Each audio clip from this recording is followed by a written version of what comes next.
আমি আমার সন্তানের হত্যার বিচার চাই, আমি বিচার চাই, আমি বিচার চাই। এক মা হিসেবে সবার সামনে এসেছি। আমি জানি না কিভাবে আমার এই সন্তানের মৃত্যুদণ্ড সহ্য করবো। আমার সন্তান, আমি চিন্তাই করতে পারি না, আমি কখনো ভাবিনি যে আমি জনগণের সামনে এসে দাঁড়াবো।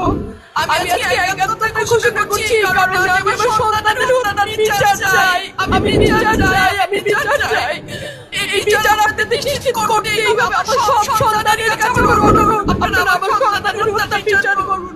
কারণ হাদির শেষ ইচ্ছা ছিল যদি মৃত্যু হয় তবে যেন আমার মৃত্যুর বিচার হয়। আমি এই বিচার চাই, ইনসাফের বাংলাদেশ চাইলে পৃথিবীতে অনুরোধ করতে হয়। আর কত রক্ত দেবে আমাদের সন্তানেরা, আর সহ্য করার ক্ষমতা আমাদের নাই। আমাদের সন্তানদের বাঁচতে দিন। ইনসাফের বাংলাদেশে এই ভুল আমরা আর সহ্য করতে পারি না।